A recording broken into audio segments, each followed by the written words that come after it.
Praise the Lord everyone. परमेश्वर आप सभी को आशीर्वादित करे। आज के दिन के लिए प्यारे पिता परमेश्वर का कोटि-कोटि धन्यवाद। आज हम देखेंगे इफिसियों अध्याय 2। इफिसियों अध्याय 2 में इस प्रकार लिखा है, उसने तुम्हें भी जिलाया जो अपने अपराधों और पापों के कारण मरे हुए थे। आमीन। हर एक व्यक्ति जो परमेश्वर से दूर है वो अपने अपराधों और पापों के कारण मरा हुआ है। हम शरीर में जीवित तो है, लेकिन हर एक वो व्यक्ति जो परमेश्वर से दूर है वो अपने पाप और अपराध के कारण आत्मिक रीति से आत्मा में डेड है, मृत है, मरा हुआ है। ये पवित्र शास्त्र हमें सिखाता है, जिसमें तुम पहले इस संसार की रीति पर और आकाश के अधिकार के हाकिम अर्थात उस आत्मा के अनुसार चलते थे जो अब भी आज्ञा न मानने वालों के अंदर कार्य करता है। हम भी एक समय पर उस आत्मा के अनुसार चलते थे जो अब भी आज्ञा न मानने वालों के अंदर कार्य करता है। हम संसारिक रीति से जीते हैं। आज्ञा न मानने वाला आत्मा यानी दुष्ट का आत्मा, शैतान का आत्मा, जो आज भी जितने लोग मसीह यीशु में विश्वास नहीं करते उनके अंदर उनके जीवन में कार्य करता है और उनको जीवन से दूर रखा है और उनको अनंत काल से स्वर्गीय जीवन से दूर रखा है। और यहाँ पर वचन कहता है कि एक समय पर हम भी ऐसे ही अवस्था में थे। हम अंधकार के हकीम अर्थात उस आत्मा के अनुसार चलते थे। हम बुराई करते थे, हम पाप में थे, हम बुराई में फंसे हुए थे। लेकिन परमेश्वर का वचन हमें कहता है उसने हमें मृत्यु से जीवन की ओर लेकर आया है।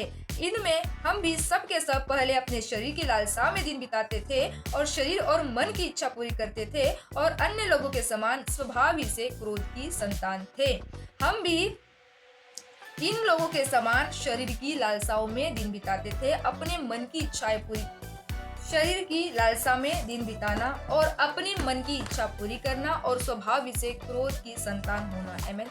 जब हम मसीह में नहीं थे प्रियो, हम बुराई में थे, हम पाप में थे, हम अपनी शरीर की लालसाओं को पूरा करते थे, हम अपने मन की बुरी इच्छाओं को पूरा करते थे, हम अपने जीवन से परमेश्वर को क्रोध देते थे और उस क्रोध को कमा रहे थे जो जिसमें परमेश्वर का सच्चा न्याय प्रकट होगा और हम ऐसा बुरा जीवन व्यतीत करते थे। लेकिन परमेश्वर का वचन कहता है, परंतु परमेश्वर ने जो दया का धनी है अपने उस बड़े प्रेम के कारण जिसने उससे हमसे प्रेम किया, जब हम अपराधों के कारण मरे हुए थे तो हमें मसीह के साथ जिलाया, अनुग्रह ही से तुम्हारा उद्धार हुआ है। जब हम एक बुरा जीवन जी रहे थे, जब हम ईश्वर रहित थे, जब हमारे पास परमेश्वर का वचन नहीं था, हम अपने मन की इच्छा पूरी कर रहे थे, शरीर की अभिलाषाओं के अनुसार दिन बिता रहे थे, तब परमेश्वर ने अपने अनुग्रह से जो बड़ी दया का बड़ा धनी है उस दया से उस अपने अनुग्रह से हमारा उद्धार किया है। और उद्धार अनुग्रह के द्वारा हुआ है। ये हमारे अच्छे कामों से नहीं लेकिन अनुग्रह से परमेश्वर ने हमारा उद्धार किया है।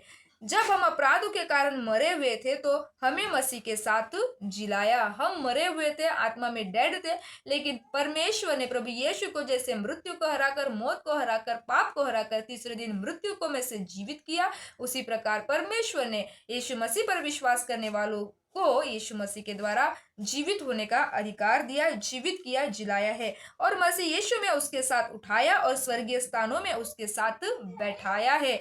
मसीह यीशु में उसके साथ उठाए गए हैं और स्वर्गीय स्थानों में भी बैठाए गए हैं। ये परमेश्वर के अनुग्रह के द्वारा हुआ है। ये परमेश्वर की बड़ी दया अनुग्रह से हमारा उद्धार हुआ है और मसीह के साथ हम जिलाए गए हैं और उस पवित्र स्थान में, स्वर्गीय स्थानों में परमेश्वर ने हमें बैठाया है, दाखिल कराया है। ये परमेश्वर का अनुग्रह है कि वह अपनी उस कृपा से जो मसीह यीशु में हम पर है आने वाले समय में अपने अनुग्रह का असीम धन दिखाए।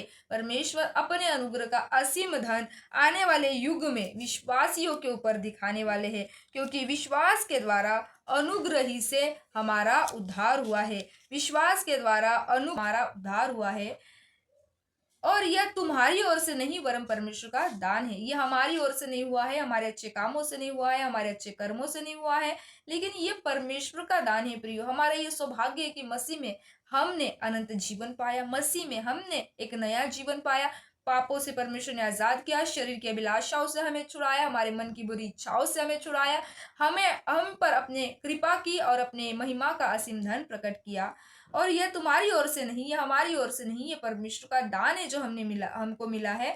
और न कर्मों के कारण, ऐसा ना हो कि कोई घमंड करे।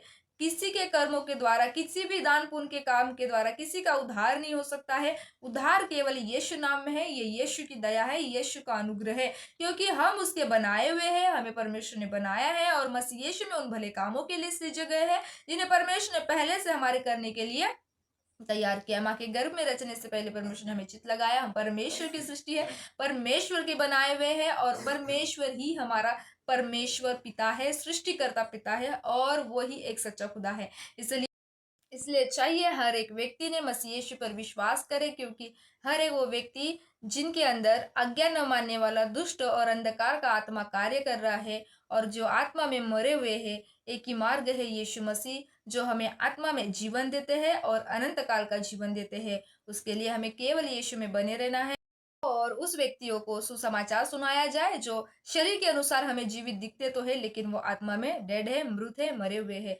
वो मार्ग केवल यीशु मसीह है। आमेन। परमेश्वर इस वर्ष से आप सभी को आशीषित करे। मिलते हैं नेक्स्ट वीडियो में, तब तक जय मसीह की। God bless you. Praise the Lord. Shalom.